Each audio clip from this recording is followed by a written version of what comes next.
The House will please come to order.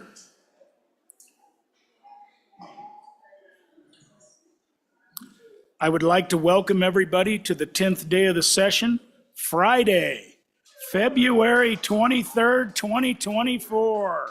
Chief Clerk, please call the roll. Convening roll call for day 10, February 23rd, 2024. Allemand. Allred. Andrew. Angelos. Banks. Bear. Berger. Brown. Burkhart. Byron. Chadwick. Chestick. Clauston. Conrad. Crago. Davis. Eklund. Haroldson. Harshman. Heiner. Henderson. Hornock. Jennings. Knapp. Larson Lloyd. Larson JT. Lawley. Locke. Nyman. Newsom. Nicholas. Nemec. Northrup. Oakley. Obermuller. O'Hearn. Olson. Ottman. Pendergraft. Penn. Provenza. Rodriguez-Williams. Sherwood. Singh. Slagle. Smith. Stith. Storer. Strzok. Stivar. Tarver. Trujillo. Walters. Ward. Washut. Western. Winter. Wiley. Yin.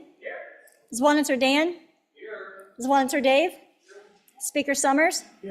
Andrew. 62 present. Today's prayer will be provided by Pastor Tom Strzok of Trinity Baptist Church of Douglas, father of Representative Tommy Strzok. Please rise.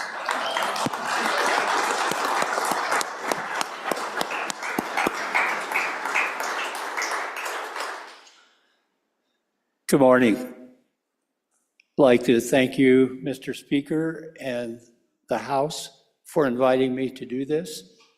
To me, it's a great opportunity and blessing. I ran for the House twice and got defeated. And I just wanted to, before I pray, let you know that you need to be careful what you pray for. Because I ended up a pastor in Lusk, Wyoming for 24 years rather than being down here on the House floor. As we go into our prayer this morning, I think of the things that are going on in our country and in our state. And I'm going to ask the Lord to bless this body, bless the service that you do, and thank each and every one of you for taking time out of your lives to come to Cheyenne and hopefully make our state better. Let us pray. Almighty Heavenly Father, we come before you today, thanking you for the blessings you bestowed upon us. The opportunity to live in a country that we have freedom of religion. We have many other freedoms, and yet sometimes we don't acknowledge that. And so I come before you and ask, Lord, that you would bless this body as they serve you. You tell us over in 2 Chronicles that those who humble themselves, you will bless. And I pray today that as a body, we would humble ourselves and put the work of your work here, the work of Wyoming, in the forefront. I thank you, Lord, that we have these opportunities and that you've provided freedom. I pray for the freedom of our nation, the freedom that we enjoy here in Wyoming, that it would continue. I pray that you would give each member of this body wisdom to know what is right and what is wrong. But most of all, I come before you thanking you for the freedom that you gave us through Jesus Christ. He was born to walk this earth as a man. He was crucified, but yet on the third day, he rose from the dead to give us hope and peace. So I pray for that hope and that peace. In the very precious name of Jesus, amen. Amen. Please join me in the Pledge of Allegiance.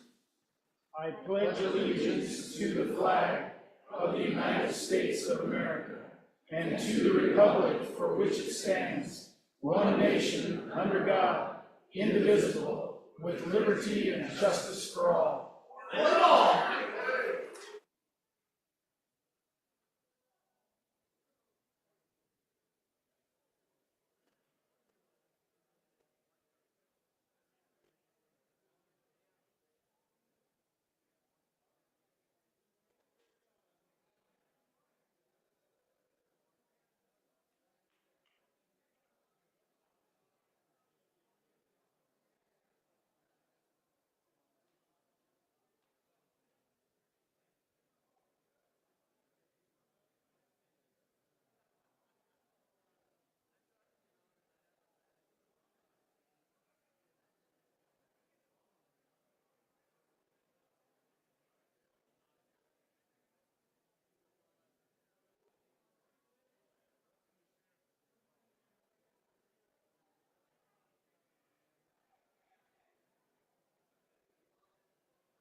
We are.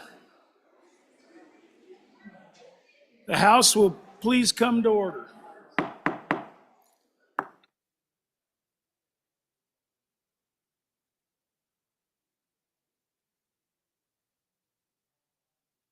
All right, I've had several privileges. I'm going to do Representative Smith first. Thank you, Mr. Speaker. Privilege of the floor. Please.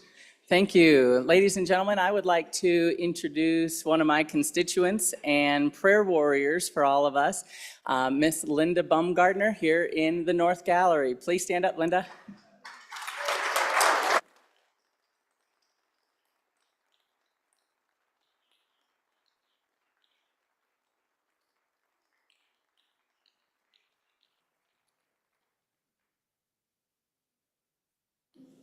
We can always use more prayers, so thank you. Welcome to the House. Representative O'Hearn, privilege? Mr. Speaker, privilege of the floor. Please. The 19th largest city in the state of Wyoming, the mayor is here today from the city of Mills, Leah Juarez. There she is back there.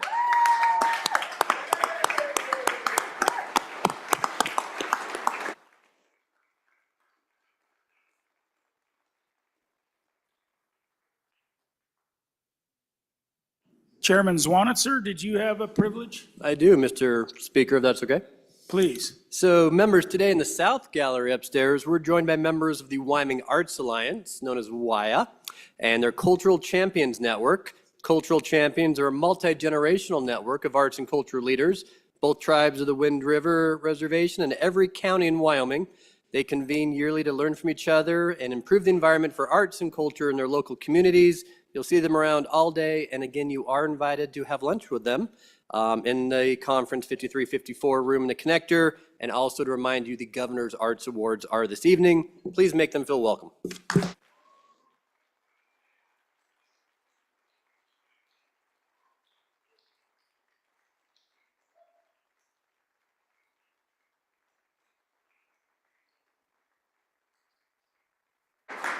Arts and Culture of Wyoming, welcome to the House. It's good to see you. Let's see, I've got Representative Pendergraft. You got a privilege as well? Thank you, Mr. Speaker. Privilege of the floor. Thank Please. you. Every one of us has constituents that are anchors for us, that remind you of who you are and where you come from and why you're doing this. And in the North Gallery, we have one of those for me, Mr. Harry Pollock. Stand up, Harry.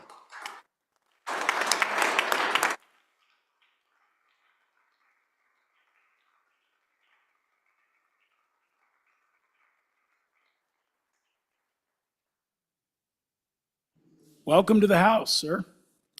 Representative Angelos, do you have a privilege? I do have a privilege, Mr. Speaker. I would like to direct your attention right up here. I have a constituent and the director of the Campbell County Rockpile Museum, Robert Henning. Go ahead and stand up.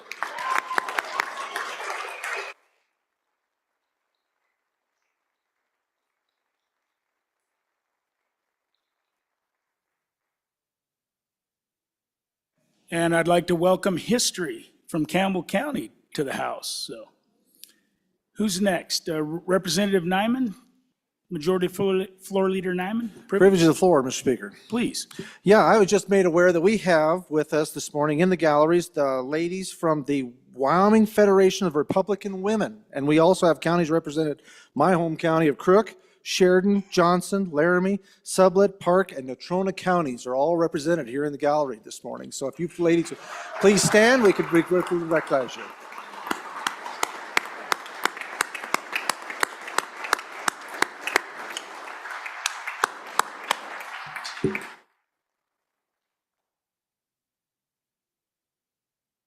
Welcome Republican women and welcome Fran back. So welcome from my hometown, from my home county. Representative Eklund, and then I'll go to the next one. Representative Eklund, privilege? Yes, mine will be quick. I've put my glasses down somewhere and I can't find them. And I'm guessing, oh, Mr. Speaker, good morning. There's some. they'll work. Anyway, if you happen to find them, I'd appreciate returning them. I heard a rumor that Representative Larson Lloyd was looking for his, so if you guys happen to find ones, it might not be yours, it might be each other's. Mr. Speaker, I found mine. They were in my suit coat pocket right here. All right, perfect. Representative Penn, were you, I thought, or was it Representative Oakley? I thought I saw. Privilege, ahead. Mr. Speaker. Yeah. Thank you. So today we have the City of Riverton folks here, of course, with the Association of Municipalities. And we have the best city government team anywhere. And I would like to introduce you to, if you'll stand up, and then I've got several. So there's Mayor Tim Hancock. He also is my teammate and fellow prosecutor. We've been working together for over a decade, so I really appreciate him. Council members Dean Peranto and Kyle Larson. Is Kyle there? I think Kyle's over here behind the pole. And Community Development Director Michael Miller. So just a warm welcome for the City of Riverton.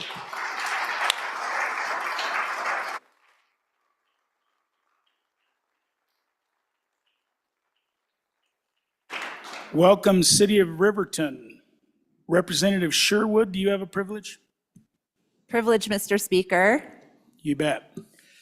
So members, in this body, we gather and we often get to celebrate joyful occasions and recognize the people who come, who lift us up. But today I would ask for a moment of silence as we remember the 3 members of the University of Wyoming swimming team, diving team, who died in a crash Thursday. And I just ask that you pause as we read their names. So killed were Charlie Clark, he was 19, a sophomore on the men's team and a psychology major from Las Vegas.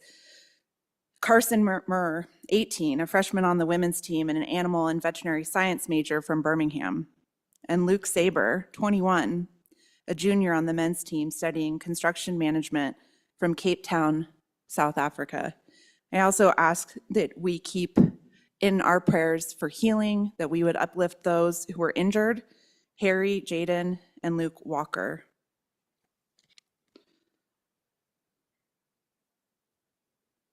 Thank you.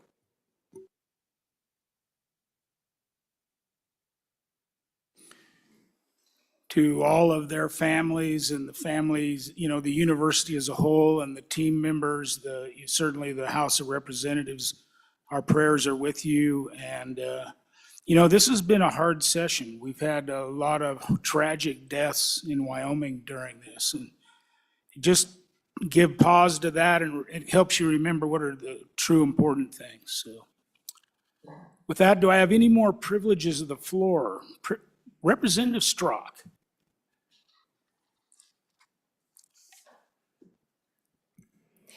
Thank you, Mr. Speaker. I just wanted to say the whole back was full because I had a whole bunch of family, but they had to leave. But my daughter and her 2 kids and my son Aiden are here, and just wanted to introduce them.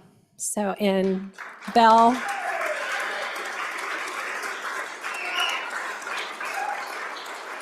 And Liam and Belle, you can stand up too. And those are my little siblings, Liam and Belle. So, all right, thank you.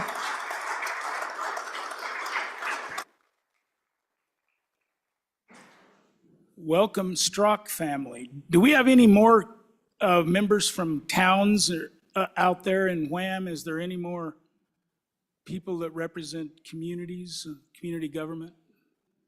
I'd just like to say to all of those folks that help run our municipalities and towns, I really appreciate all the things you do and everything you do for community and for Wyoming. Representative Slagle, do you have a privilege?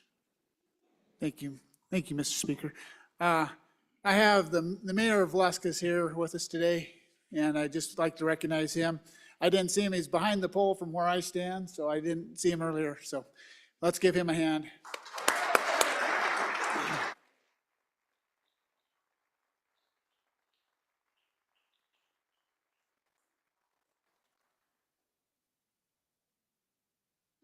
Representative Rodriguez Williams, did I see you at the mic? It's Yep, kind of hard to please. see me over here, Mr. Speaker. Thank you. Privilege of the floor. Please go ahead. Thank you, Mr. Speaker. Perhaps you were going to introduce our doctor of the day, but I'm going to beat you to the punch because he's my own personal physician and he's from my community of Powell. I'd like to introduce you to Dr. Dean Bartholomew.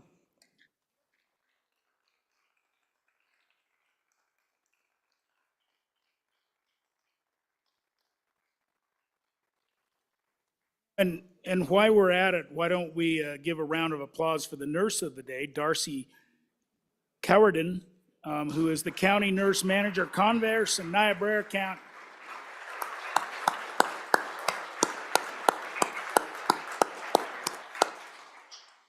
Representative Stivar, do you have a privilege? Representative Oakley, do you have another one? I do, Mr. Speaker. Privilege of the floor. Please. Thank you. So more Riverton, go Riverton today. We've got two teachers up in the South Gallery. I think pretty much everybody in the South Gallery is Riverton there. And Becca Pearson and Daniel McLean, stand up please.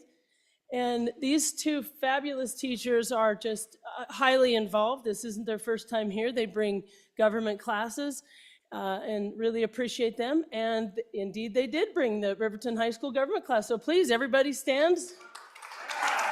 Welcome.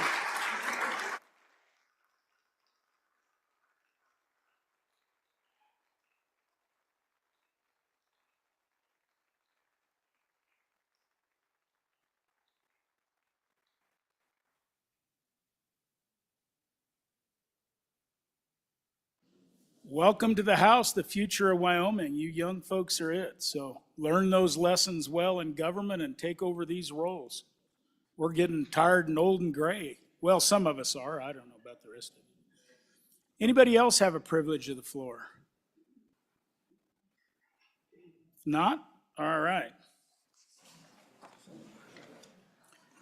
We are at that order of business of, let's do Journal Committee report first. Your Journal Committee reports that the Journal of February 22nd, 2024 has been read and recommends that it be approved. Representatives Chestick and Ward.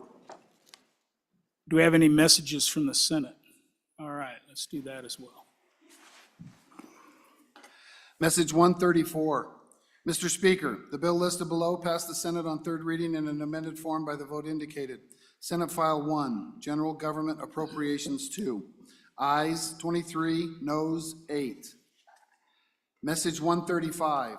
Mr. Speaker, the bill listed below passed the Senate on third reading in an amended form by the vote indicated.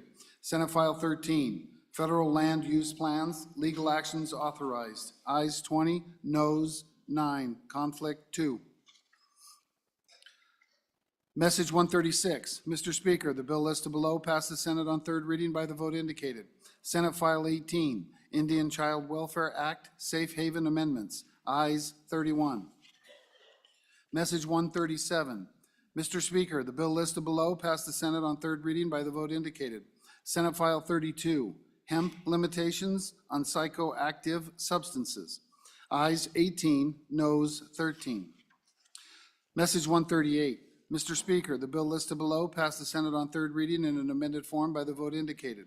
Senate File 34, Sex Offender Registration, Registrable Offenses. Ayes 30, noes 1. Message 139. Mr. Speaker, the bill listed below passed the Senate on third reading by the vote indicated. Senate File 36, Uniform Child Abduction Prevention Act. Ayes 30, noes 1. Message 140. Mr. Speaker, the bill listed below passed the Senate on third reading in an amended form by the vote indicated. Senate File 37, Indian Child Welfare Act, Delinquency Amendments. Ayes 31.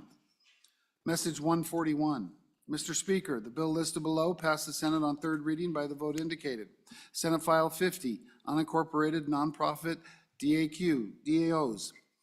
Ayes 23, noes 7, conflict 1. Message 142. Mr. Speaker, the bill listed below passed the Senate on third reading in an amended form by the vote indicated. Senate File 61, Education Charter School Amendments. Ayes 30, noes 1. Message 143. Mr. Speaker, the bill listed below passed the Senate on third reading in an amended form by the vote indicated. Senate File 66, Water Exchange Amendments, ayes 31. Message 144. Mr. Speaker, the bill listed below passed the Senate on third reading by the vote indicated. Senate File 115, Behavioral Health Redesign Amendments, 2, ayes 23, noes 8. Message 145. Mr. Speaker, the bill listed below passed the Senate on third reading in an amended form by the vote indicated. Senate File 44, Limited Mining Operations Amendments, ayes 24, noes 7. Message 146. Mr. Speaker, the bill listed below failed to pass the Senate's third reading by the vote indicated. Senate Joint Resolution 2, Foreign Adversaries Prohibited Property Ownership, ayes 20, noes 11. Sincerely, Ellen Thompson, Senate Chief Clerk. All right. We are at that order of business of, excuse me, of Senate files on first reading. The first Senate file for our consideration is Senate File number 6. The reading clerk will read the Senate file. Oh, yes. I'm not ready for that, am I? Okay, I'm going to back up. I missed a very special event. And so today we have page recognition for Emily McDonough. And Emily is going to come and give us a few words and thoughts about her experience here and experiences in general. So please welcome Emily.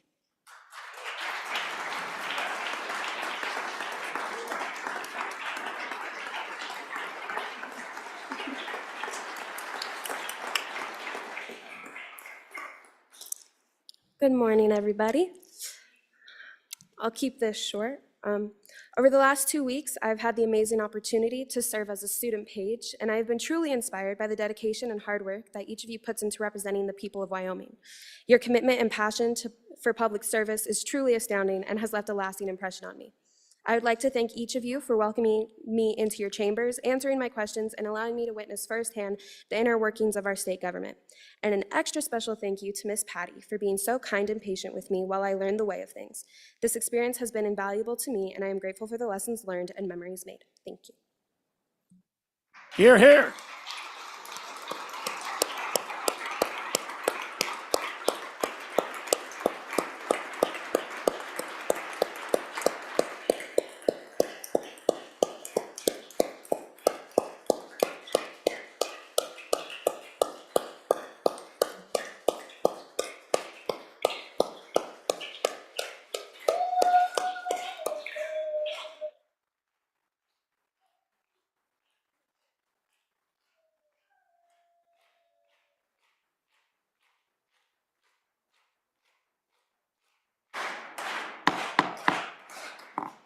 The House will come to order.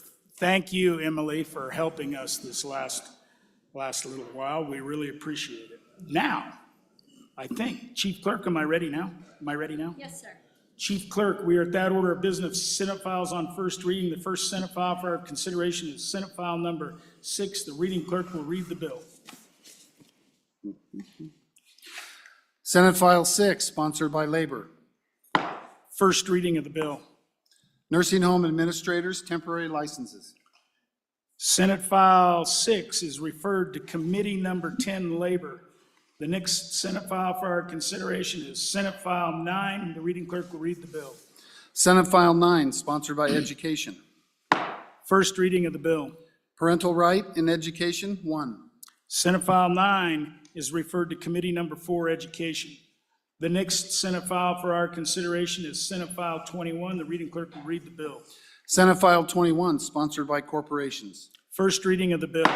Public Utilities, net power cost sharing ratio. Senate File 21 is referred to Committee Number 7, Corporations. The next Senate file for our consideration is Senate File 38. The reading clerk will read the bill. Senate File 38, sponsored by Management Audit. First reading of the bill. Financial Reporting, Amendments 2. Senate File 38 is referred to Committee Number 2, Appropriations. The next Senate file for our consideration is Senate File 49. The reading clerk will read the bill. Senate File 49, sponsored by Appropriations. First reading of the bill. Judicial Retirement Program contributions. Senate File 49 is referred to Committee Number 2, Appropriations. The next Senate file for our consideration is Senate File 81. The reading clerk will read the bill. Senate File 81, sponsored by Senator Baldwin. First reading of the bill. Hospital or healthcare district created entities, immunity. Senate File 81 is referred to Committee Number 10, Labor.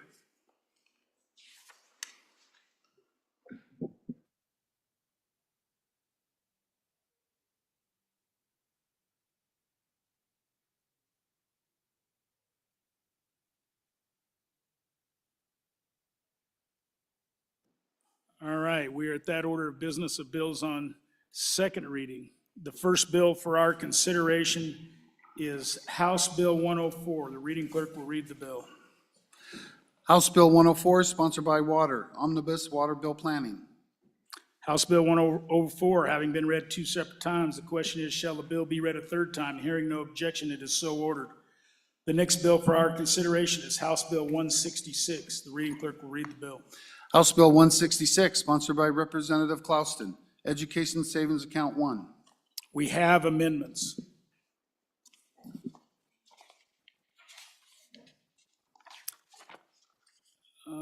Second reading amendment number 1 is Representative Chestick. That's what I have down here. Second reading amendment number 1 to House Bill 166.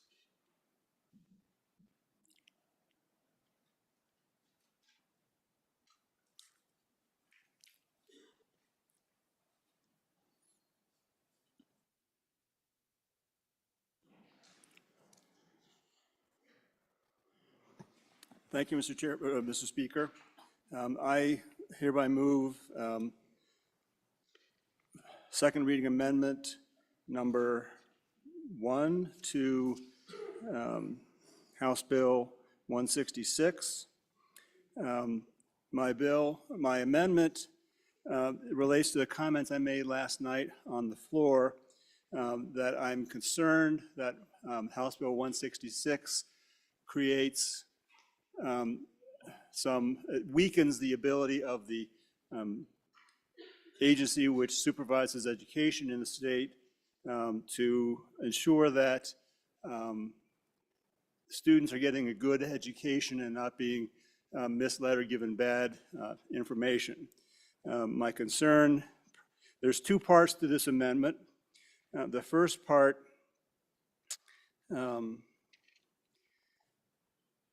the deletions on pages 9 and 10 essentially strip out a provision that would give parents a veto right over the curriculum offered by one of these schools and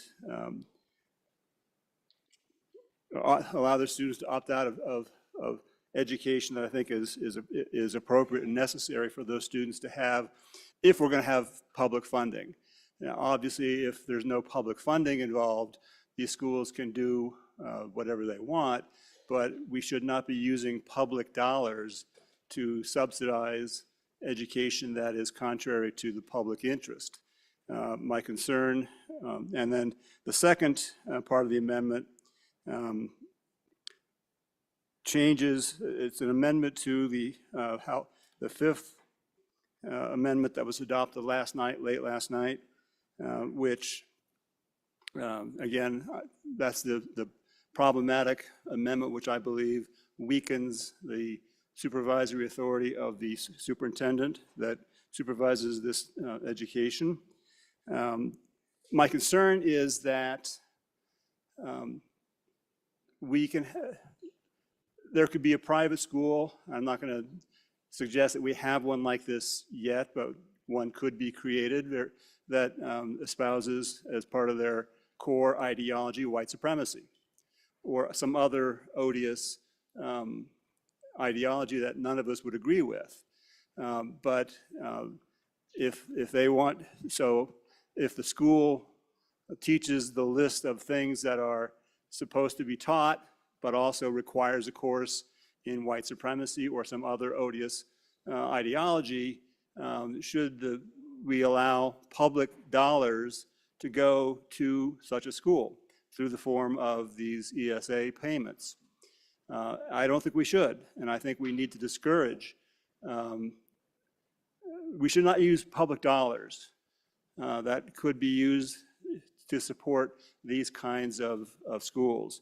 And that is the amendment, and I ask for your favorable consideration. Thank you. Just remember, ideologies are of all stripes, and they might be popular with some folks. So we don't want to characterize ideologies in any sort of negative way. Representative Andrew, for your first time. Thank you, Mr. Speaker. Members, please resist this amendment. Let's keep the good work that we put in yesterday. This does not give parents any veto power over the curriculum of a school that they may attend to or may choose to go to, but simply to choose a school that has a curriculum that they would like their child to learn. Secondly, private schools in Wyoming are already not allowed to discriminate on the basis of race, so I do not believe that the white supremacy would be a concern here. Thank you, Mr. Speaker. Anybody else for their first time? Representative Representative Stiff first. Mr. Speaker, just a question for the bringer of the amendment. I want to make sure I understand what the first part of the amendment does. As I understand it, the current draft of the bill has on page 9, line 23, and going over to page 10, the sentence that says, "No parent shall be required to include any instruction that conflicts with the parents' or the ESA students' religious doctrines." This amendment deletes that sentence. Is that correct? Representative Harrelson for your first time. Thank you, Mr. Speaker. So just a clarification, obviously with an ESA, the state of Wyoming will not be paying a school. I mean, it's going to go to the parents. So at this point, we are giving parents choice of where they send their child to be educated. So at the end of the day, that's our role and function, is to equip parents for the education of their children. That's the whole premise behind this. So at the end of the day, a parent can decide if they have a problem with the moral fabric or the statement of faith of a Christian school or a private school, they have the right to send their child to a different school. That's how you would disagree with the statement of faith. If they can't align with or believe that, this would not change that. This would not change that statement of faith. This would simply continue to regulate parents' ability to choose the education for their children. So on and against. Anybody else for their first time? Representative Lawley for your first time. Thank you, Mr. Speaker. On and against this amendment, I want to speak specifically to the point about the concern the bringer brings about whether this in some way makes it more difficult for the superintendent of public instruction to enforce the bill, to carry it out. This provision was in original House Bill 19, which was the Education Committee bill. We had numerous conversations with the superintendent, and she did not feel that this provision would in any way affect her ability to carry out the program. Anybody else for their first time? Anybody for their second time before the sponsor? Representative Chested. Thank you, Mr. Speaker. In answer to the question from the Speaker Pro Tem, yes, it does delete that sentence. That is the intent of this amendment. In response to the other comments, whether you pay the parent or you pay the school directly is not that momentous. I don't see the distinction really. If my tax dollars go to the parent and then to the school rather than the school directly, I don't really see the difference. I think it's still my tax dollars going to support a school which may be teaching things that I think are harmful to students, and therefore I would request your aye vote on this amendment. All those in favor of second reading amendment number 1 to House Bill 166 signify by saying aye. All those opposed? No. Second reading amendment number 1 to House Bill 166 has failed. Next amendment for our consideration is second reading amendment number 2, Representative Walters. Thank you, Mr. Speaker. I move second reading amendment number 2 to House Bill 166 and ask for your favorable consideration. Members, this is really a follow-up of what committee number 2 had done yesterday in regards to how we're funding these accounts. This isn't a policy discussion about the accounts and their merits. This is about the funding streams to them. And so what this does is it uses the FMR flows, the under the cap of FMRs, federal mineral royalties, that flow into the school foundation program account, and it intercepts them before they get to the school foundation program account to make sure that it's constitutional and legal, and then it funds the ESA with that mechanism. And then the second piece of this is it does reduce the amount to $10 million versus $40 million in the original bill. So again, this is the same way that the committee number 2 had proposed doing it. This is just maybe a little more clean in some folks' mind to make sure that we're capturing these FMRs prior to them ever being in the SFP, to make sure that there's not a constitutional issue with doing it in this fashion, and then it reduces it to 10 million. So with that, I'd ask for your favorable consideration and an aye vote, and answer any questions if there are any. Representative Andrew for your first time. Thank you, Mr. Speaker. I do agree that this is constitutional. I'm not sure whether I would be for or against it. I think it works either way, but I would like to divide the amendment with division number 1 being page 1. No, I'm sorry. Yes. Use your line numbers on the left. All right, thank you, Mr. Chairman. Division number 1, page 1, line 41 through the end of the page, and page 2 being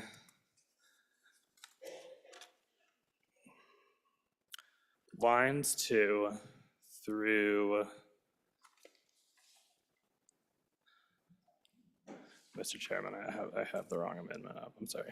So right now you've said 41 through 44, I think. Keep the other 40 in. Yeah. Yeah, you just need page 40 through 42. Okay, thank you, Mr. Chairman. So page 1, lines 40 through 42. And the second division would be the rest of the amendment. So let me get this right. You wanted lines 40 through 42 as division 1?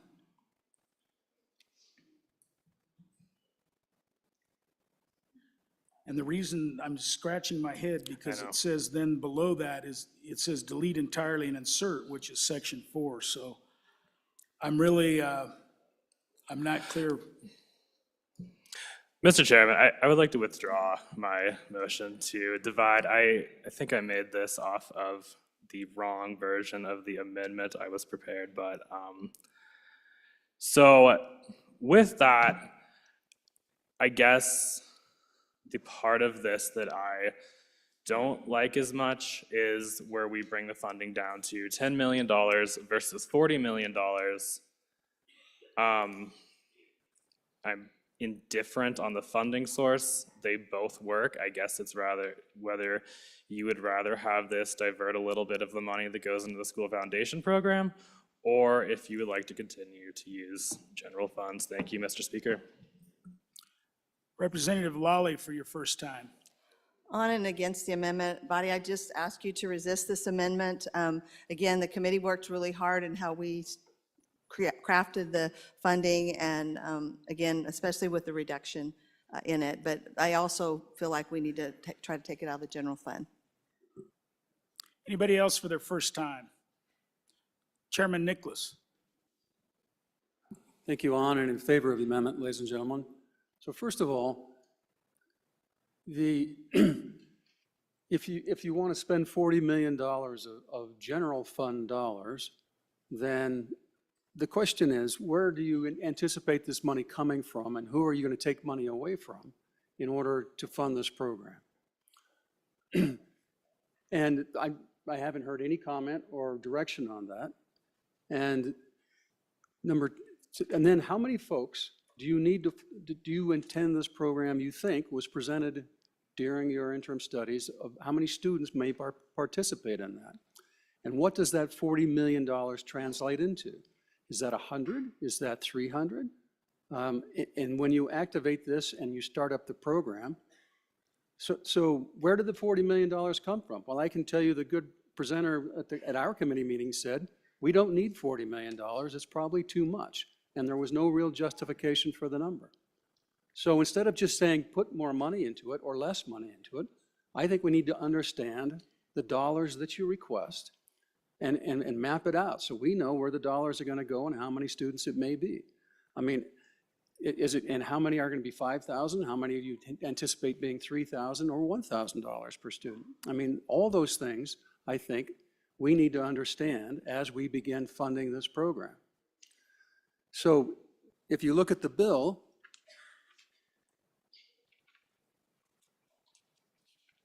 the purpose of the bill is for education. It's authorizing education savings accounts. It's providing materials for education. So why in the world would we not use our surplus education dollars to pay for these young children's education? That's what it's for. And so what other state agency programs do you want to take the money away from if you don't use education dollars? And so theoretically, I presume that there's a logic to this, that because they're not attending public schools, we may have more dollars available on the public school side, thus paying for the $40 million or whatever dollars that we present to this, because this is for the education of our youth. So on and in favor of the amendment. Chairman Olson for your first time. Thank you, Mr. Speaker. I would urge you to resist this amendment. I actually agree with the Chairman of Appropriations that we should use surplus education funds, but I don't agree with the dollar amount in the amendment, which is 10 million.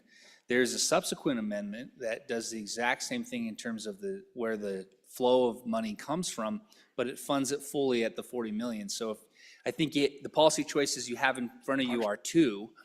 One, where does the money come from? And number two, how much do I fund this by? If you agree with the good Committee on Education and the work that they did to come to the number of 40 million, and you agree that maybe we should use the excess education funds for this, then a subsequent amendment answers both of those policy questions for you. So I would just urge you to resist this amendment. Mr. Speaker, for your first time. Mr. Chairman, thank you. On and against this amendment, I don't think we should be taking that stream of money that currently goes to education, even if it may or may not be constitutional. I would a lot rather see it out of the general fund, and it should compete with everything else out there. So on and against the amendment. For your first time, Representative Jennings. Thank you, Mr. Chairman. So I also would urge a no vote on this. There is a new term that not sure I've ever heard here, and that's excess education dollars. If someone could explain that a little bit.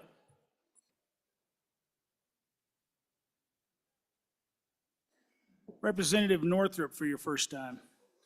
Thank you, Mr. Speaker. I just wanted to make clear that the $40 million was in the bill before it came to us, and that was how it was drafted. It was not anything to do with the Education Committee. All right, anybody else for their first time? Representative Larson Lloyd for your first time. Thank you, Mr. Chairman. And the reason we have excess education dollars is because the movement we've made in over the top and reallocating the revenue generated off from state lands that are dedicated to education. This body has made it to where we now are generating some excess education dollars, which should be used for education.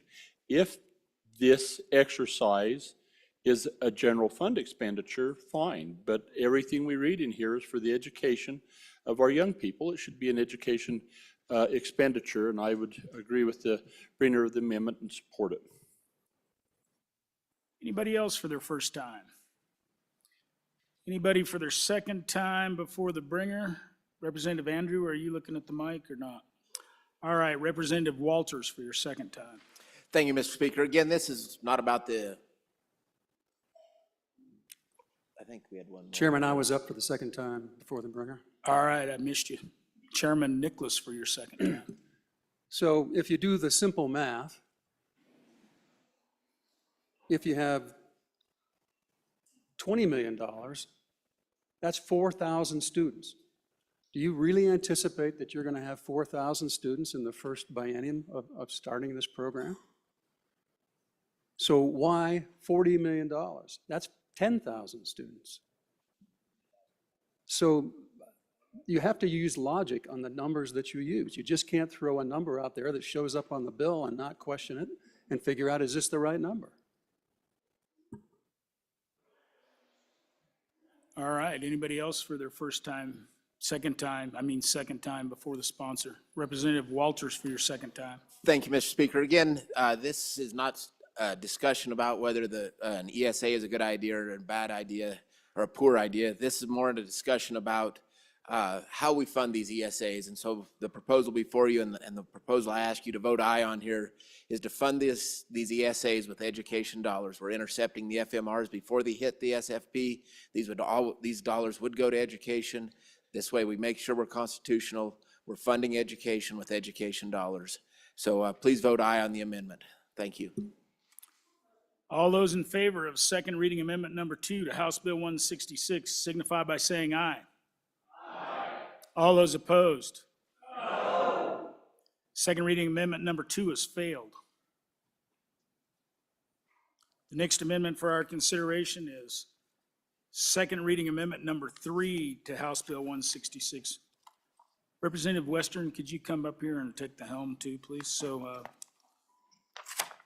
Representative Walters.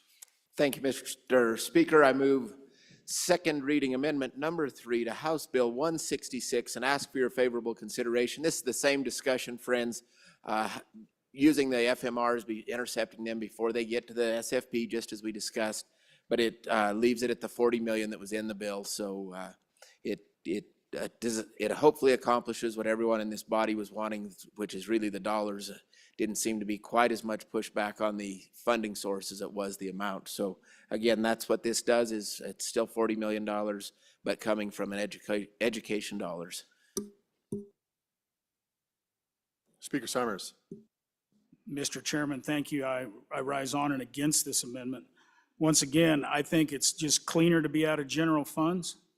If in the end, as we all know, they can always come back in the budget, and you can clean up where you get general funds and whether you need to get it out of LISRA. So I just think using a former stream or a current stream of school foundation dollars, even if it is considered may be considered constitutional, I think is a bad idea. So on and against the amendment. Any other member for their first time? Representative Crago. Thank you, Mr. Chairman. I guess a question for the bringer of the amendment. Looks to me like if you go down through the language there towards 2/3 down on the first page, that it would not kick in until 2026. Am I reading that correctly? And does that make it so the money's not available sooner, i.e. 2025? Any other member for their first time? Any member for their second time before the sponsor? The sponsor, Representative Walters. Thank you, Mr. Chairman. Again, vote aye on the amendment. To the question about the timing of it, and that really comes into the second page there under Section 4, and that's the borrowing authority out of LSRA. And it's really due to the timing of when the FMRs come into the account. So the money would be available immediately because of the borrowing authority out of LSRA. It's just a matter of when they would be captured. And so it's a good question, but the money would still be available just as soon as normal because of that borrowing authority. So again, please vote aye on the amendment. Thank you. Seeing no further discussion, all those in favor of second reading amendment number 3 to House Bill 166, all those in favor say aye. Aye. All those opposed say no. No. Second reading amendment number 3 has failed. The next amendment for consideration is second reading amendment number 4. Representative Walters. Thank you, Mr. Chairman. I move second reading amendment number 4 to House Bill number 166 and ask for your favorable consideration. And all we're doing here is reducing the number of positions by 1, and again, changing the funding source from general fund to the school foundation. It's the same discussion. These are education products. They ought to be coming from education dollars. Also, the department, I think, has enough personnel. We'll give them 1 to administer this program, thinking they need 2 right off the bat to administer a program that we don't even know how much participation is going to be in it. It's a little bit premature. So that's all I'm asking here, is to just kind of right-size what we're doing as we're setting up the program. And then in a year or 2 or 3, as the program's up and running, if they determine they need more personnel, I certainly recognize that at that point. But to start out with an unknown number of people using this, with 2 people administering it, just seems a little over the top. So again, reduces it by 1, changes the funding source, leaves everything else the same, and would ask for your favorable consideration. Please vote aye. Any other member for their first time? Chairman Brown. Thank you, Mr. Majority Whip. I rise on in support of this amendment. I think this is pretty prudent of this body. We did something very, very similar with our charter schools last year, and we increased and gave a position to the department, told them to get that person up and running. I believe that person's been hired, and we have them working, and we heard the same thing from them. They might need 2, but turns out during budget hearings, they only needed the 1. They didn't ask for an additional 1. So I do think that it's probably in our best interest right now. Let's start off slow instead of running full speed on this with the department. And let's just do 1 position, and then let's get going. I don't see there's going to be a major run on this to need more government to run this program. Representative Chesek for your first time. Thank you, Mr. Speaker, Mr. Chair. I would like to divide this amendment into 2 parts. The first division. Representative Chesek, please state your division. The first division would be lines 7 through 11, and the second division would be the rest of the bill.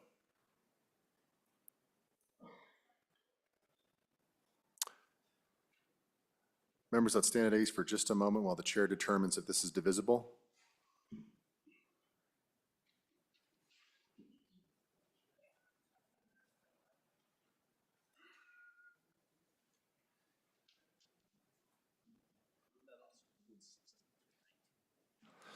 The chair rules that it is divisible. Representative Chesek, which division would you like to take first? Let's take up Division 1. Please proceed.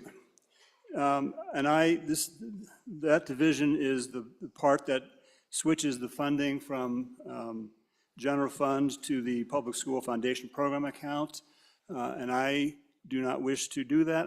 If I don't want to spend any money on this at all, but if we're going to spend it, I do believe it should be spent out of the general fund. So I would urge an aye vote on Division 1, so we can make sure that the Public School Foundation Program account is not invaded for this purpose. Vice Chair Larson. Mr. Chairman, would you just, before I speak, would you just clarify on this division what an aye vote would do?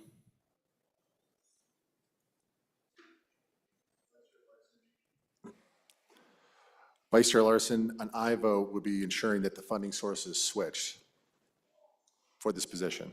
No, opposite. The opposite. Or excuse me, the opposite. So an aye vote would move it from, would have it be general funds.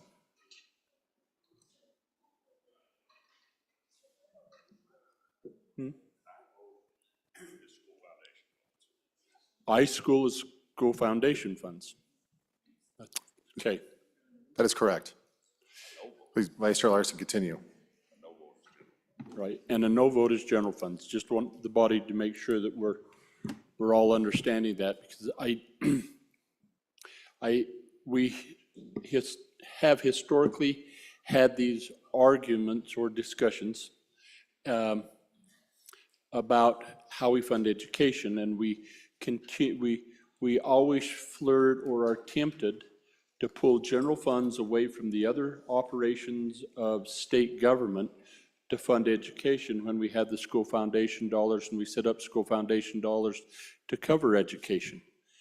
And I would resist doing that. If this is a position in the Department of Education that can be covered by school foundation, that's where it should be. And I would, I agree with the amendment, and I'd vote aye on this division of the amendment. Representative Craigle for your first time. Thank you, Mr. Chairman. I just want a point of clarification. The division is 7 through 11, I believe, but I think it also needs to include line 5 because there's words spelling out the $480,000, which is tied to line 7.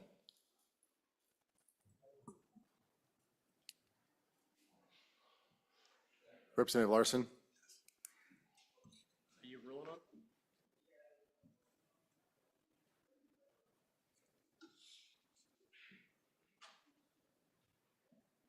Point of clarification, Mr. Chair. I just Representative want to make that, we need a ruling from the chair on whether 5's included or not. I think it should be. Otherwise, we're going to have a inconsistency within the amendment. Representative Chestik, I have in your Division 2, the first part is lines 1 through 6. Division 1 is lines 7 through 11, and the rest of Division 2 is lines 12 through 22. Mr. Chairman, I believe. Was that correct? That is what I moved, and that is incorrect, and I do agree with the good country lawyer that I should have included 5 and 6 in Division 1.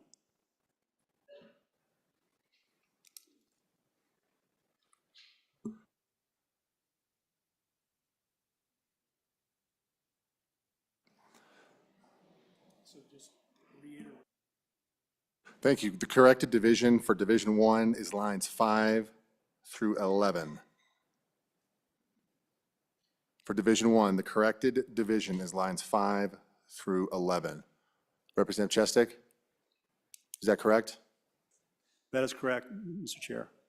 Thank you. Again, members, the corrected division for Division 1 is lines 5 through 11. Representative Larson, please go ahead. Thank you, Mr. Chairman. So I'm just wondering if there's any data behind the amount we're spending on one position. I mean, I still feel like 240,000 is quite high. I mean, I know that includes benefits, but you're still well over 6 figures on that salary. And so, but, oh, sorry, never mind. I got my answer here. It's a biennium. Thanks. Any other member for their first time? Any other member for their second time before the sponsor? Representative Chestik. Thank you, Mr. Chair, and I apologize. I'm having a bad morning. It's probably a lack of sleep. I do agree that we should vote no on Division 1. Voting no leaves the funding in the general fund where I believe it should come from.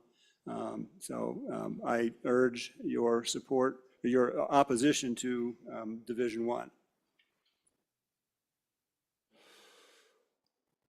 All those in favor of Division 1, second reading amendment number 4, please say aye. All those opposed, say no. Division 1 is not adopted. We are on to Division 2. Representative Chestik. Thank you, Mr. Chair, and I would urge an aye vote on Division 2 because it reduces the funding from 480 down to 240, and I would urge an aye vote on that. Any further discussion on Division 2? Representative Clauston. Thank you, Mr. Chair. So when you look at it, remember this is for a biennium. So it's 2 positions for 2 years. So that 240,000 is split between 2 employees. It's not one employee making the 240,000 with benefits. As far as do we need 2 employees or 1 employee, I mean, I'll leave that up to your own decision. The thought there was we want this program to start off strong and correctly, and it's a new program. Implementing all these ideas would probably require more than one person can handle. So that was the discussion with the department. Any further discussion on Division 2? Chairman Brown. Thank you, Mr. Majority Whip. Again, on and for this, and actually after a quick discussion with the Chief Academic Officer of the state, it was determined that she probably wouldn't even hire both positions at this point and wait until things are up and running. So us approving a secondary position is not needed at this point. That is a position that is supported by the person that would be asking for these. This was not necessarily asked for. This was we're kind of speculating at this point. So I think after looking at this, I think one position over the course of the next 2 years, and we can come back in a year and have this discussion all over again. But let's not grow government.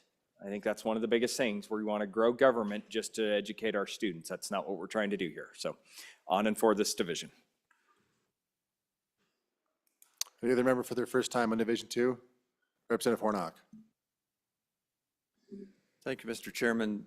This is a little bit speculative, but we are opening the door to allow the hiring of a second position if they deem it necessary. And so rather than come back to us in a year during the supplemental budget and try to get somebody hired, if they find that they really do need it, we're just allowing them to have that option. It's not that they will go out and hire 2 people, but this being either a supplementary, they'll have to fight it to get that position in the supplementary, or they'll have to come back to us in 2 years and maybe beg because they really need that position. I don't know, but it is, I think it would be valuable for us to just leave that door open for this second position in case they find that they need it. Because we're starting a whole new program here, and we don't know what it's going to take to administer that program. We don't know what it's going to take to, travel, vacation time, other things that one employee has to have that leaves this program high and dry during that particular time. So anyway, I would just recommend voting no on this division so that we just leave the door open for that second position. Thanks. Any other member for their first time on Division 2? Chairman Northrup. Thank you, Mr. Chairman. I also support reducing it down to 1. I think it's a good use of the state's money, and I think that start out slow and work our way up. Thank you. Any other member for their first time? Seeing none. Representative Chestick for your second time. Thank you, Mr. Chair. I would just simply urge an aye vote on Division 2. Question being called. All those in favor of Division 2 to second reading amendment number 4 to House Bill 166, say aye. Aye. All those opposed say no. No. Division 2 is not adopted. Division being called. All those in favor of Division 2, please stand.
All those opposed, please stand.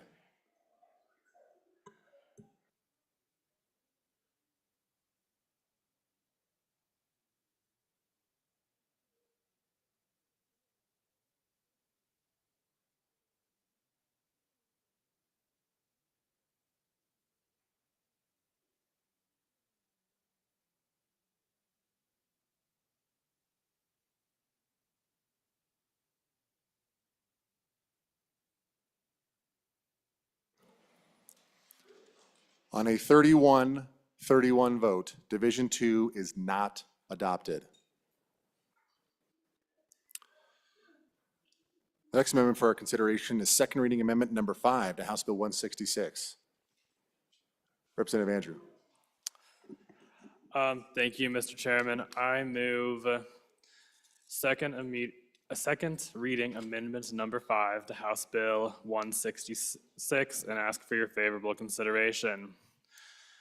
Members, this is a pretty simple amendment. What it does is move some language back into the bill that was originally in there that we had removed in the Education Committee to allow people who are between 350 and 400% of the federal poverty level to receive a reduced ESA amount of $1,000 per school year.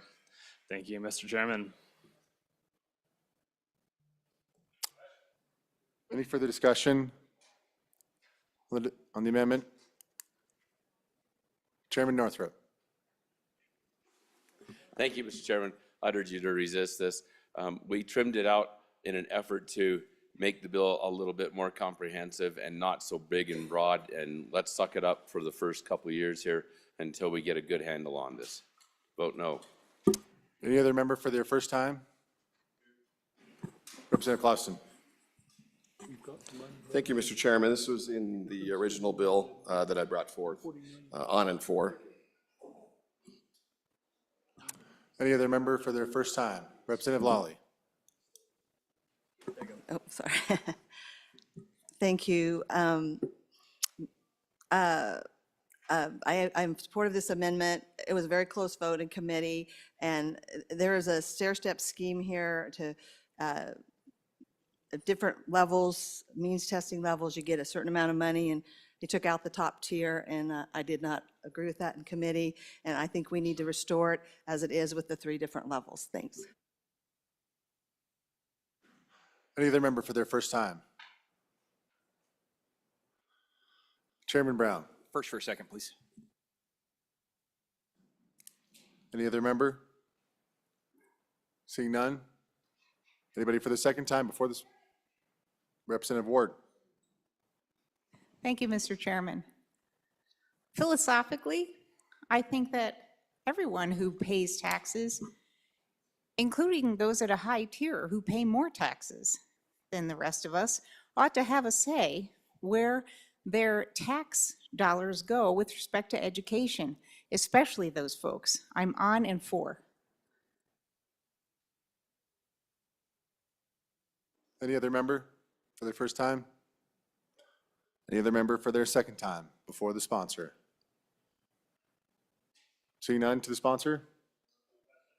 Question being called. All those in favor of second reading amendment number 5 to House Bill 166, please say aye. Aye. All those opposed, say no. No. Chair is in doubt. All those in favor, please stand.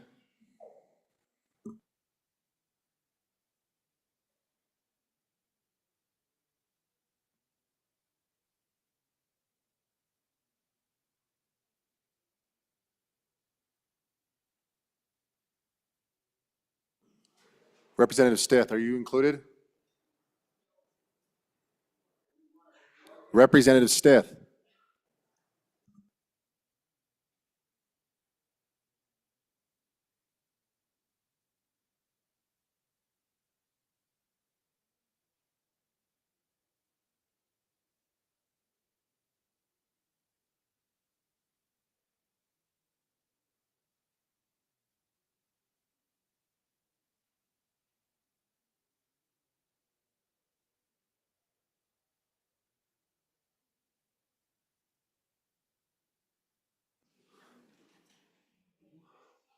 All those opposed, please stand.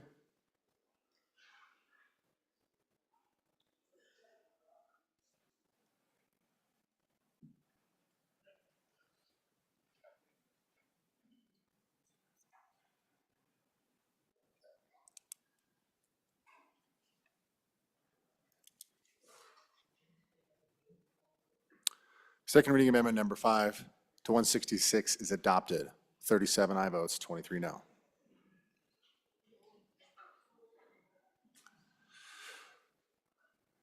The next amendment for our consideration is second reading amendment number 6 to House Bill 166. Representative Andrew. Thank you, Mr. Chairman.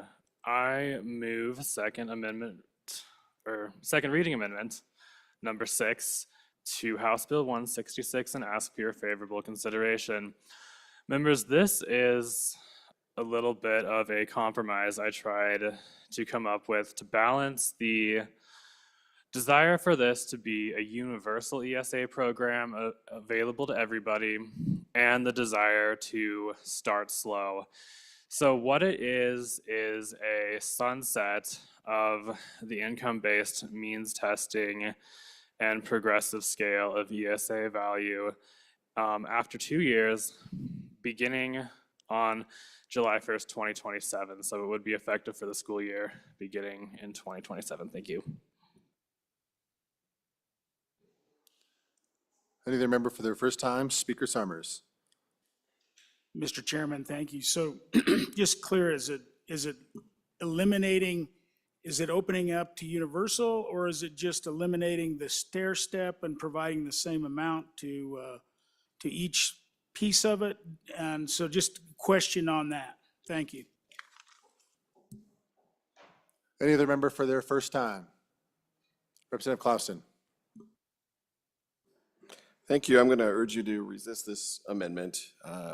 A lot of time and effort and compromise has gone into this. This could really open up this program larger than what we're looking for.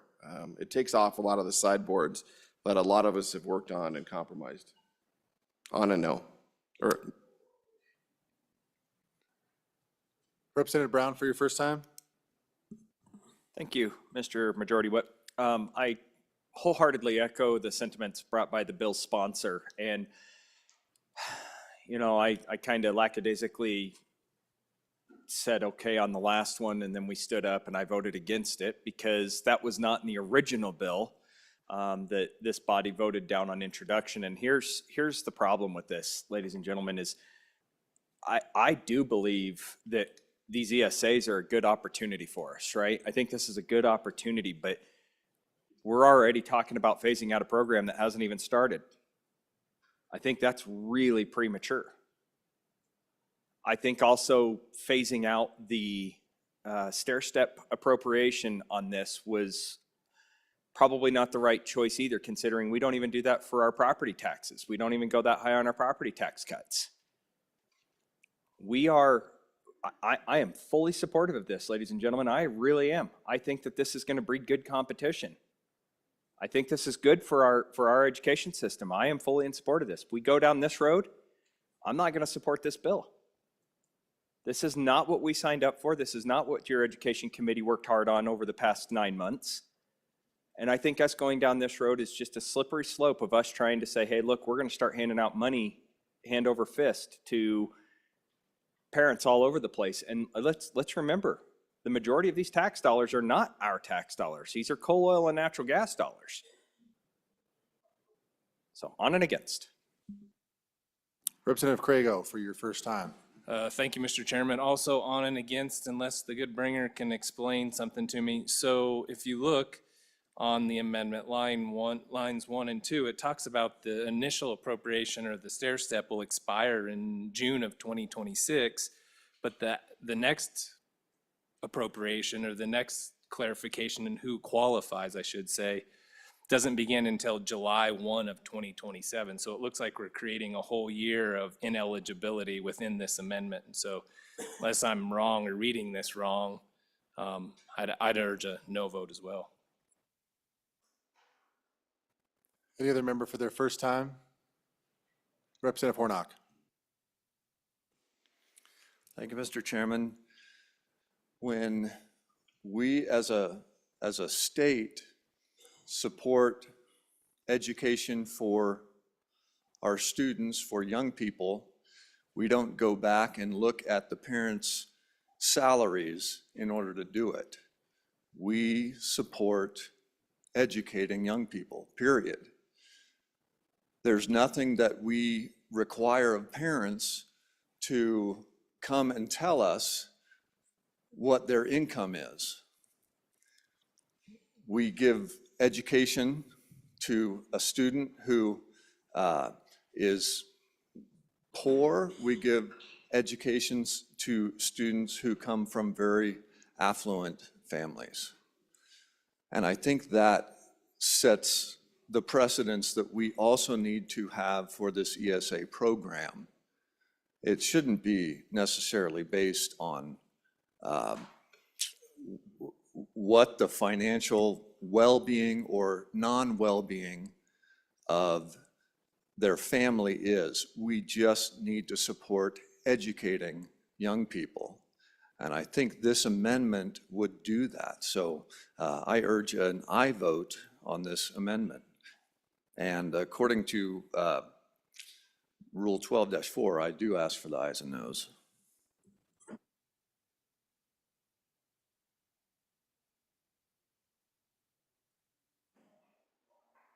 Any other member for their first time? Minority Floor Leader Yin. Mr. Chairman, thank you. I guess I'm just trying to figure out what the cost of this amendment would be. You know, I think again, we're talking about the power of the purse as the legislature. This would essentially, please tell me if I'm wrong from the bringer, give a $5,000 check to every single family that has a kid in a private school. So then how many children is that? How many $5,000 checks will we start handing out? And what would that total dollar amount be once we hit 2027? Thank you, Mr. Chairman. Any other member for their first time? Representative Lawley. Thank you, Mr. Chairman. I am on and against this amendment for one reason, the one that my good seatmate here brought up is a issue that's really fatal to the amendment. But also I will say this, we are starting out with this process and why I fought for that third stair step in, you know, that's really where most states have started. And then when their legislature felt it was time and there was good reason and public support for expanding the program, they did that. I really don't like this kind of approach. This kind of puts it into this statute and attempts to bind other legislators in the future as to how to expand and when to expand the program. And for that reason, I just fundamentally disagree with that approach to it, to doing it that way. The legislature can do this at any time. Many of the states have expanded to universal. I don't know whether Wyoming will ever do that, but I just don't like this approach to it. And again, I think there's a fatal flaw in the amendment. Thank you. Any other member for their first time?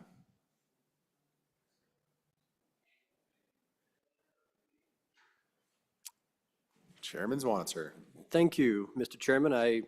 This is a part of the argument every year for the last 2 decades where we bring up the Constitution, right? That says neither the state nor any county, city, township, town, school district, or any political subdivision shall loan or give its credit or make donations to or in aid of any individual, association, or corporation except for necessary support of the poor. That is in our Constitution. And so the question I know we wrestle with on this bill and on other bills on property tax is what does it mean to be poor in the Constitution of Wyoming? I would submit to you this says that we are all poor, I suppose, but that's why the whole point of this bill all along is to try to meet constitutional muster. And so having that percentage of a federal, I guess I can say the federal poverty limit, because it was in other amendments on this bill, that's what we're trying to say. You can only do this if it's a necessary support of the poor. And I don't think we want to say all of the kids in Wyoming are poor. We have one of the best educational systems currently in the country. So I guess I'm happy for the ayes and noes on this, but I don't think you want to violate the Constitution and vote yes on this amendment. So I'd ask you to also vote no. Any other member for their first time? Seeing none. Any other member for their second time? Speaker Summers? Mr. Chairman, thank you. On and against this amendment for the very reason that the last speaker said, is I believe it makes the bill unconstitutional. Because there's also a provision that says you can't provide public money for private education, and in a constitutional piece that says you can't provide public money for private education. If you do it for the poor, I think you get around that. And so I think the only way you keep this bill constitutional is if you have limits on who gets it and for the necessary support of the poor. So on and against the amendment. Any other member for their second time? Before the sponsor? Any member for the second time? Back to the sponsor? Representative Andrew. Thank you, Mr. Chairman. And as it turns out, there is a flaw in this amendment where there is a year of ineligibility. So I would actually ask for a no at this point, and I'll consider bringing something that is fixed back on third reading. Thank you. Representative Andrew, are you withdrawing the amendment? Okay. Absent. Absent. Question being called. All those in favor of second reading amendment? Oh, yeah. Thank you. Chief Clerk, please call the roll. Allemand? Allred? Andrew? No. Angelos? Banks? Bear? Berger? Brown? Burkhart? Byron? Chadwick? Chestick? Plouston? Conrad? Crago? Davis? Eklund? Haroldson? Harshman? Heiner? Henderson? Hornock? Jennings? Knapp? Larson Lloyd? Larson JT? Lawley?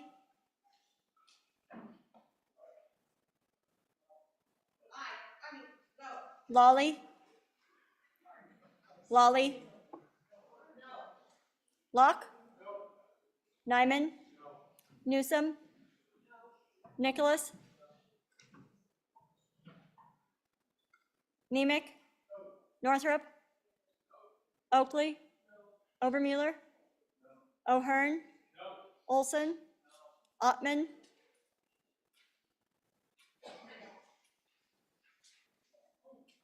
Pendergraft? Penn? Provenza? Rodriguez-Williams? Sherwood? Singh? Slagle? Smith? Stith? Storer? Strock? Stivar? Tarver? Trujillo? Walters? Ward? Washut? Western? Winter? Wiley? Yin? Swanser Dan? Swanser Dave? Speaker Summers? Are there any changes? Are there any changes? Closing vote. Vote closed. 1 aye, 61 no.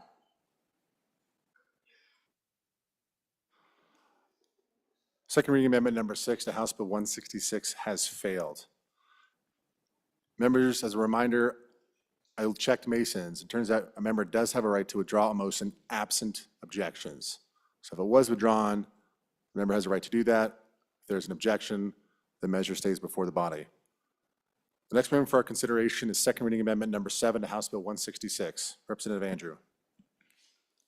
Thank you, Mr. Chairman. I move Second Amendment reading number 7 to House Bill 166 and ask for your favorable consideration. Members, I bring this amendment just so that the body can consider this policy position. It was probably one of the more debated positions in our interim committee this summer. And what it basically does is delete the eligibility for pre-kindergarten education. The state does not provide for pre-kindergarten education now, except for in special cases of developmental disability. So I'm not going to try to persuade either way, but I think it's an important discussion to have, and vote your conscience, please. Thank you. For your first time, Speaker Summers.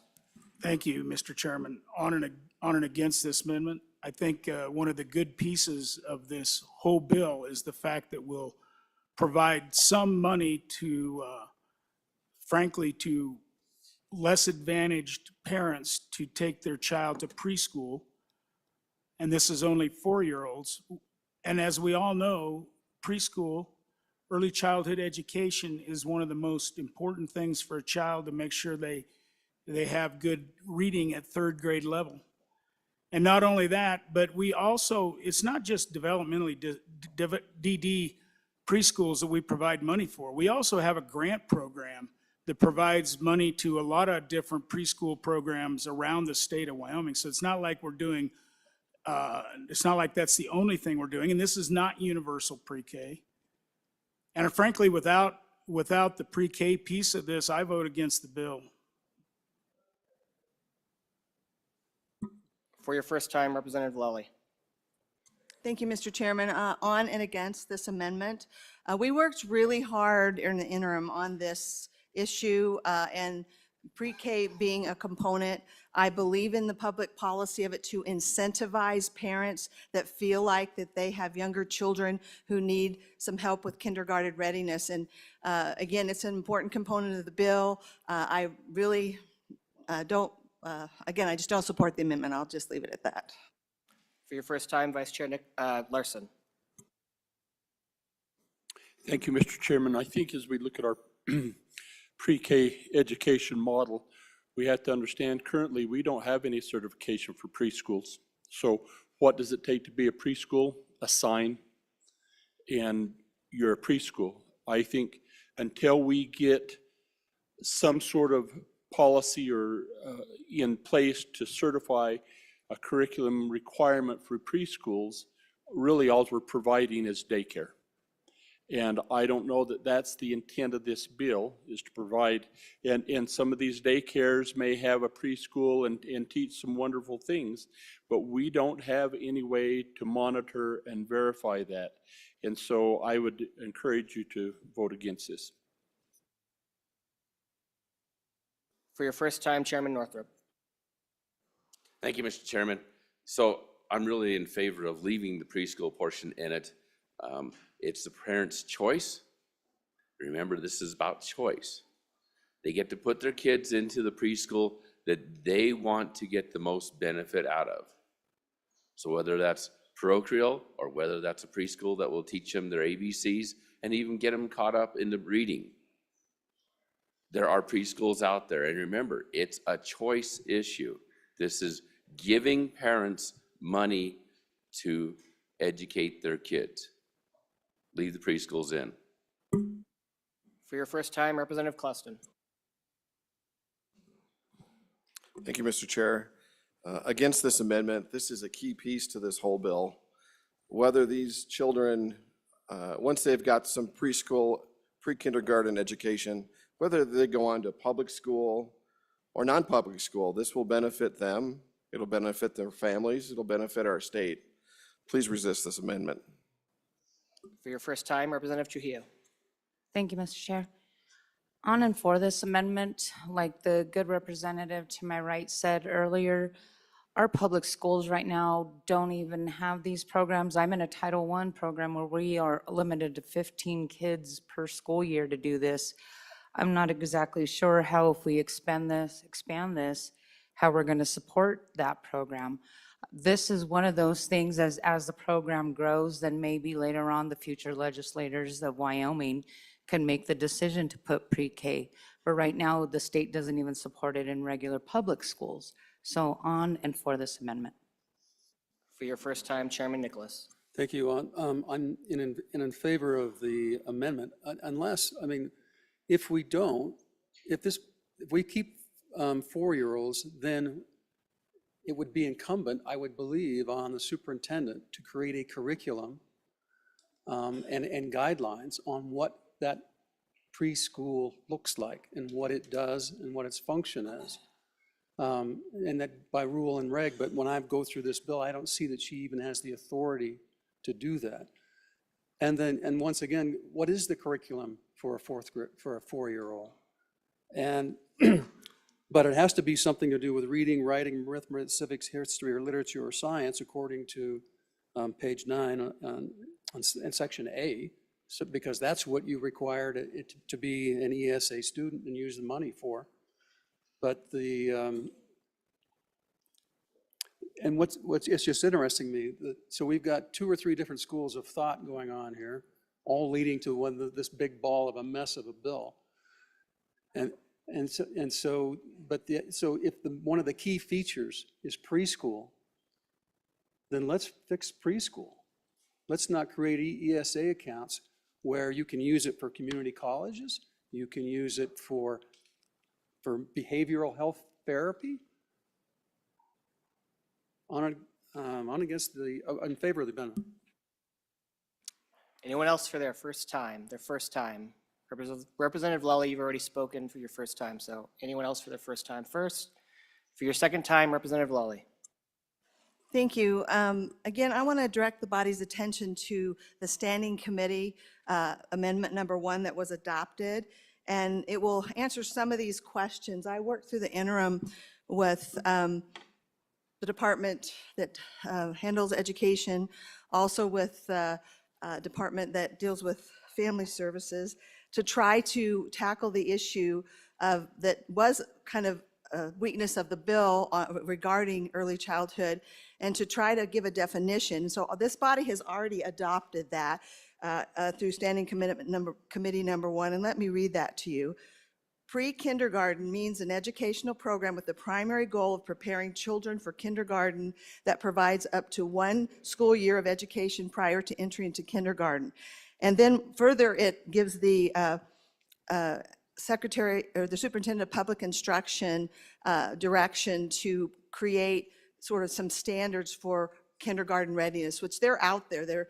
And there's very common understanding in other states about what those are. So, but to actually put that in the program, and as she is certifying providers that they meet those standards of what it looks like to prepare for kindergarten. So again, that part of the bill was strengthened, and you already have adopted Standing Committee Amendment number 1. Anyone else for their second time? For the second time before the sponsor? To the sponsor? Nope. Okay.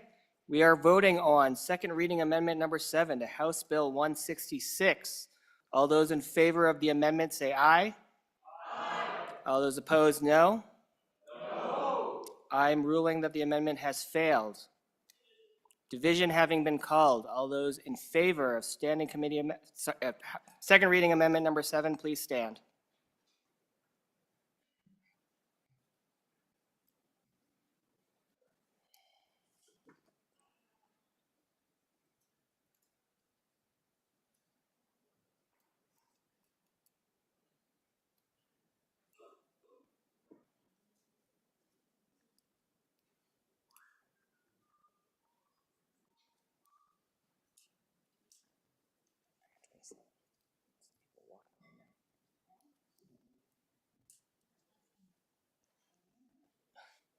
Everyone just make sure that you're in or out of the hallways, please.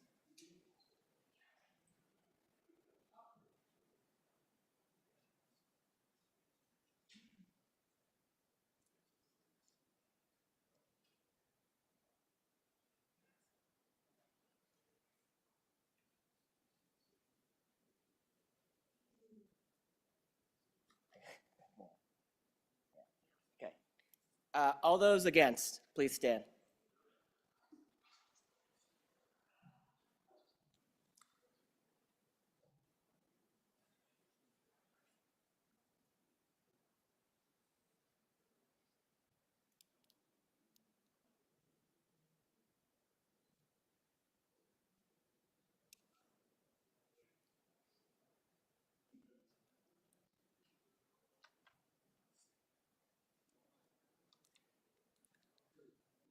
(28 to 31), my hearing is still good.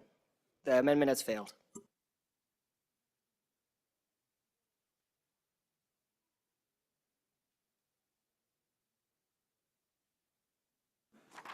Chairman Newsom, Madam Chairman Newsom.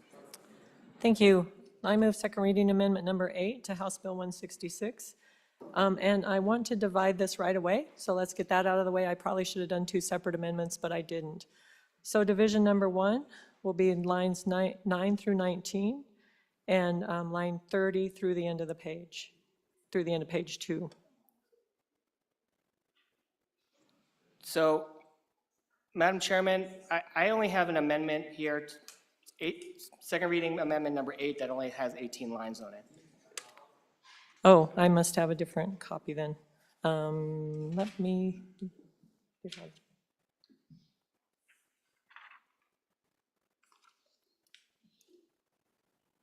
Oh, then I must have another one. So on this one, we'll just do the amendment. And what this does is it adds the coursework from the basket of goods to the list of items that should be taught. So this includes physical education, performing arts, fine arts, health and safety, humanities, career and technical education. So this is just from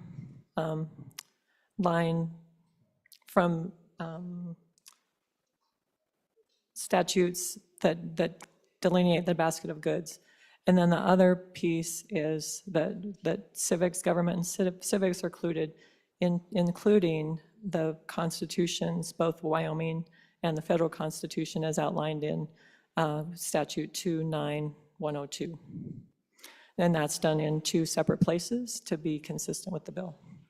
So just suggesting that the Constitution be taught, just like we require other students to teach the Constitution.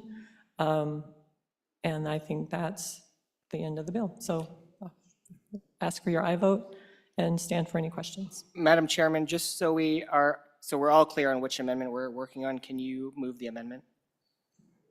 Mr. Speaker, I move Second Amendment reading number 8 to House Bill 166. Thanks. Thank you.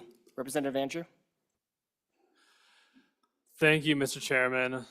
I would resist this amendment, not because anything in here is necessarily a bad thing, but because we already have an established set of subject areas that private schools and homeschool programs are required to teach. And this just complicates things by adding it to be part of this ESA language as a few extra steps. So thank you. Anybody else for their first time? Anybody for their first time? Anybody for their second time before the bringer? Chairman Newsom. I'm just suggesting that we add some consistency with our children. If we don't do this, then we're creating classes, a class of children who don't have to comply with the basket of goods, and a class of children that do.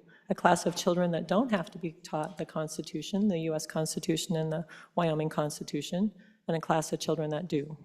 So I think this is more, for me, based on teaching the Constitution than on these other laundry lists. If this fails, I will bring an amendment on third reading that just calls out teaching the Constitution. Thank you. All those in favor of second reading amendment number 8 to House Bill 166 signify by saying aye. Aye. All those opposed? No. I'm going to call division myself. So all those in favor rise.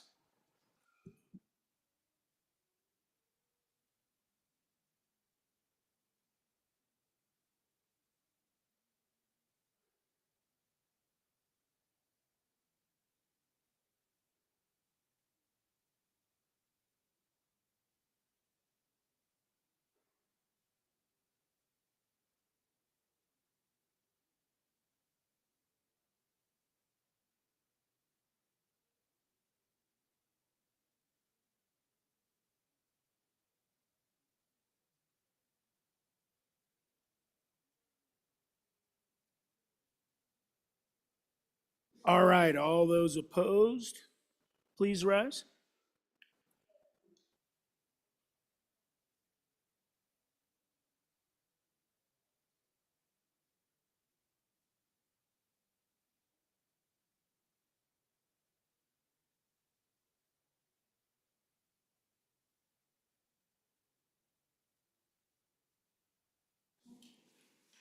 26 to 31, second reading amendment number 8 has failed.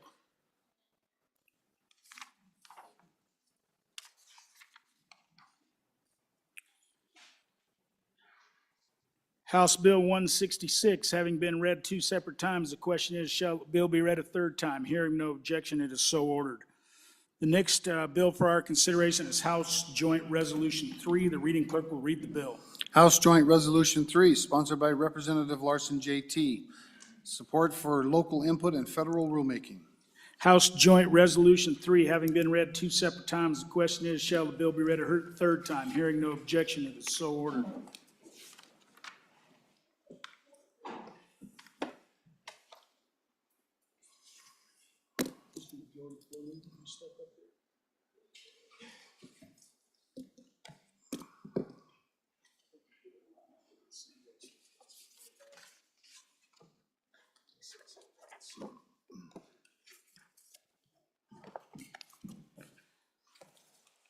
All right, we're at that order of business of bills on third reading and final passage, the consent list. Mr. Majority Floor Leader. Mr. Speaker, I move the consent list consisting of the following House bills. House Bill 12, House Bill 13, House Bill 29, House Bill 30, House Bill 31, House Bill 58, 58. You have to excuse me, I got eyes over half a century old here. House Bill 64, House Bill 67, House Bill 74, House Bill 77, House Bill 116, House Bill 138, House Bill 141, House Bill 145, and House Bill 197. So House Bill 138 has been pulled off, so that will roll down to third reading regular. Would anybody else like to remove a bill from the consent list?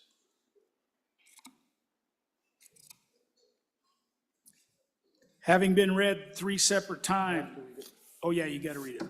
The reading clerk will read the bills on the consent list. House Bill 12, sponsored by Agriculture, Wyoming Dairy Marketing Act repeal and act relating to agriculture, being enacted by the legislature of the state of Wyoming. House Bill 13, sponsored by Agriculture, flow-through pools exemption, an act relating to public health and safety, being enacted by the legislature of the state of Wyoming.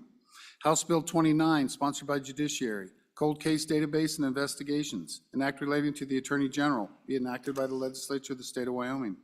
House Bill 30, sponsored by Judiciary, Controlled Substance Act, possession amendments, an act relating to controlled substances, being enacted by the legislature of the state of Wyoming. House Bill 31, sponsored by Judiciary, Peace Officers, Records and Reporting, an act relating to the administration of government, being enacted by the legislature of the state of Wyoming. House Bill 58, sponsored by Tribal, Forensic Genetic Genealogy Pilot Program, an act relating to law enforcement, being enacted by the legislature of the state of Wyoming. House Bill 64, sponsored by Representative Larson Lloyd, Fire Prevention and Electrical Safety Amendments, an act relating to public health and safety, being enacted by the legislature of the state of Wyoming. House Bill 67, sponsored by Representative Newsom, Outdoor Recreation and Tourism Trust Fund Administration 2, an act relating to state lands, being enacted by the legislature of the state of Wyoming. House Bill 74, sponsored by Appropriations, Public Health Nursing, Budget Requests, an act relating to public health and safety, being enacted by the legislature of the state of Wyoming. House Bill 77, sponsored by Representative Washit, Simple Assault and Domestic Assault Menacing, an act relating to crimes and defenses, being enacted by the legislature of the state of Wyoming. House Bill 116, sponsored by Representative Angelos, Sage Grouse Implementation, Notice to Landowners, an act relating to the administration of government, being enacted by the legislature of the state of Wyoming. House Bill 141, sponsored by Representative Western, State Land, Oil, and Gas Leases, Operator Requirement, an act relating to state lands, being enacted by the legislature of the state of Wyoming.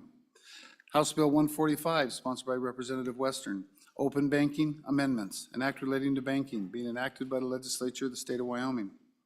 House Bill 197, sponsored by Representative Harshman, Sales Tax Administration Revisions, an act relating to sales tax, being enacted by the legislature of the state of Wyoming.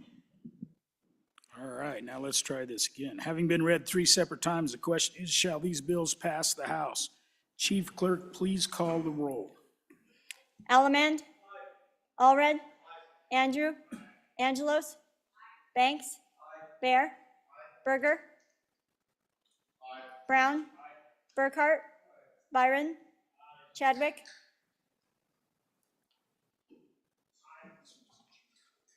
Chestick. Clauston. Conrad. Crago. Davis. Eklund. Haroldson. Harshman. Heiner. Henderson. Hornock. Jennings. Knapp. Larson Lloyd. Larson JT. Lawley. Locke. Nyman. Newsom. Nicholas.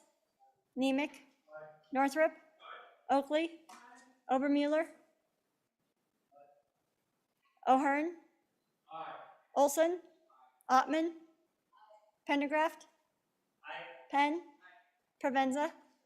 Rodriguez Williams. Sherwood. Singh. Slagle. Slagle. Smith. Stith. Storer. Strock. Stivar. Tarver. Trujillo. Walters. Ward. Washut. Western. Winter. Wiley.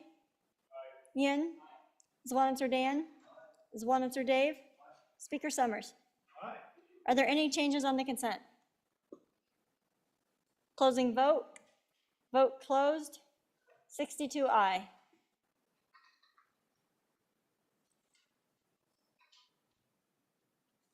As for House Bill 12, are there any changes? Are there any changes? Closing vote.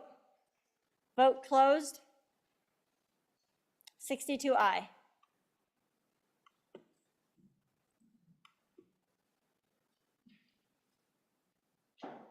As for House Bill 13, are there any changes? Are there any changes? Closing vote. Vote closed.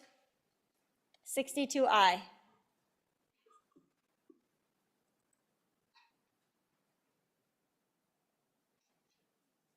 As for House Bill 29, are there any changes? Jennings, aye. To no. Slagle, aye. To no. Smith, aye. To no. Ward, aye. To no. Knapp, aye. To no. Pendergraft, aye. To no. Allemand, aye. To no. Stivar, aye. To no. Winter, aye. To no. Further changes. Further changes. Closing vote. Vote closed. 53 aye, 9 no. As for House Bill 30, are there any changes? Provenza, aye. To no. Yin, aye. To no. Further changes. Closing vote. Western, aye. To no. Andrew, aye. To no. Olson, aye. To no. Further changes. Closing vote. Vote closed. 57 aye, 5 no.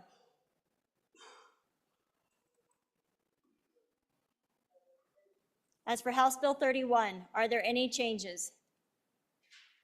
Are there any changes? Closing vote. Vote closed. 62 aye.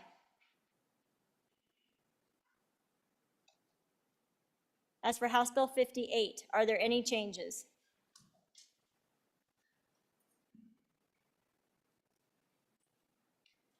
Smith, aye. To no. Slagle, aye. To no. Stivar, aye. To no. Haroldson, aye. To no. Ward, aye. To no. Bear, aye. to no. Strock, aye, to no. Knapp, aye, to no. Ottman, aye, to no. Jennings, aye, to no. Allemand, aye, to no. Pendergraft, aye, to no. Locke, aye, to no. Further changes? Closing vote. Vote closed. 49 aye, 13 no. As for House Bill 64, are there any changes? Are there any changes? Closing vote. Vote closed. 62 aye. As for House Bill 67, are there any changes?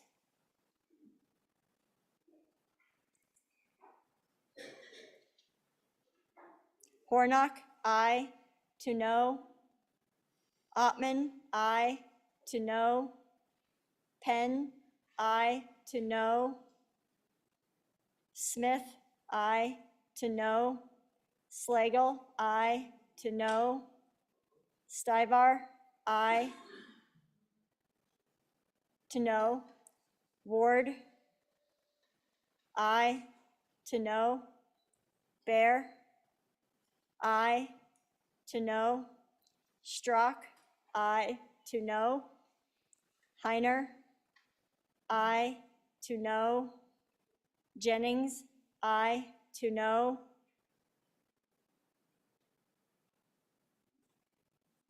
Allemand, aye, to no. Pendergraft, aye, to no. Locke, aye, to no. Further changes? Closing vote. Vote closed. 48 aye, 14 no.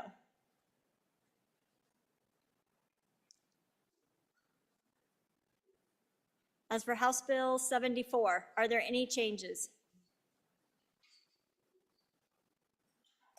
Smith, aye, to no.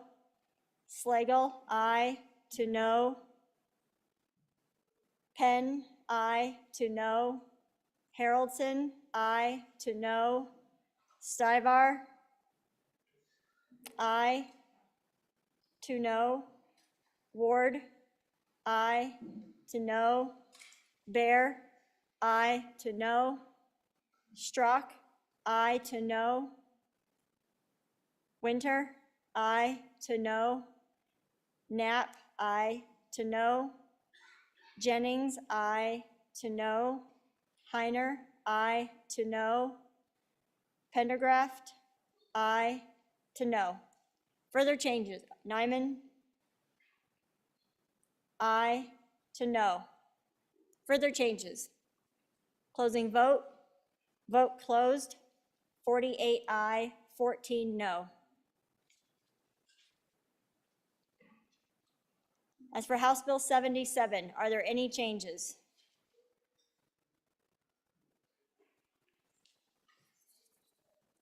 Brown, aye, to no.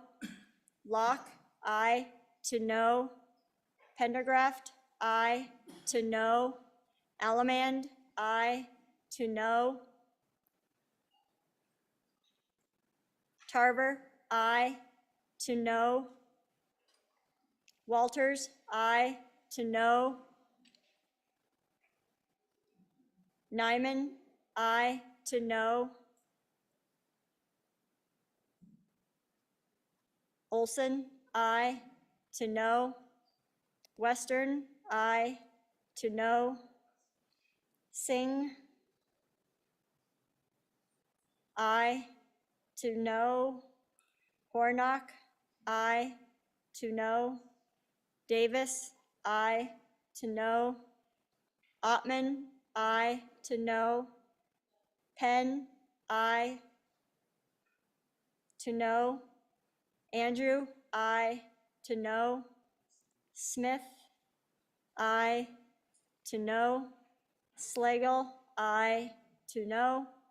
Stivar, aye, to no. Haroldson, aye, to no. Ward, aye, to no. Bear, aye. To no. Strock, aye. To no. Knapp, aye. To no. Jennings, aye. To no. Heiner, aye. To no. Nicholas, aye. To no. Trujillo, aye. To no. Further changes? Further changes? Oakley? Closing vote? Vote closed. 35 aye, 27 no.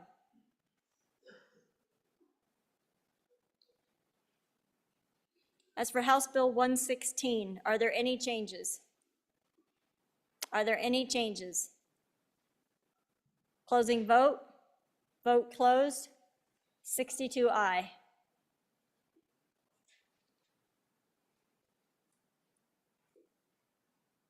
As for House Bill 141, are there any changes? Are there any changes? Provenza, aye. To no. Further changes? Closing vote. Vote closed. 61 aye, 1 no. As for House Bill 145, are there any changes? Henderson, aye. To no. Further changes? Closing vote. Vote closed. 61 aye, 1 no. As for House Bill 197, are there any changes? Are there any changes? Closing vote. Vote closed. 62 aye. Having received the affirmative vote of the majority of the members elected to the House, House Bills 12, 13, 29, 30, 31, 58, 64, 67, 74, 77, 116, 141, 145, and 197 have passed the House. So, Mr. Majority Floor Leader, I think it's like a good time to take lunch. Mr. Speaker, I move the House stand in recess until 2 p.m. You have heard the motion. Committee announcements, any? Chairman Olson. Thank you, Mr. Speaker. Your House Corporations, Elections, and Political Subdivisions Committee will meet here upon adjournment, let's say 12:30, give you enough time to get some lunch, and then we'll head down to E005 where we will hear one Senate File 20, electricity rates for costs that do not benefit Wyoming. Chairman Northrup. Thank you, Mr. Speaker. Committee number 4, Education, will meet Monday, not today, in which we will do Senate File 9, Parental Rights in Education. I'd also like to remind everybody that interim topics have to be in Friday, March 1 at 4 p.m. Chairman Nicholas. Thank you, Mr. Speaker. Your House Appropriations will meet in 15 minutes in room 301 for Senate File 2, which is the legislative budget, Senate File 47, law enforcement retirement contributions. Chairman Washit. Thank you, Mr. Speaker. Your committee number 1 will meet 8 o'clock Monday morning for here Senate File 35 and Senate File 45. Anybody else? You have heard the motion. All those in favor say aye. All those opposed, we'll stand at recess until 2 p.m.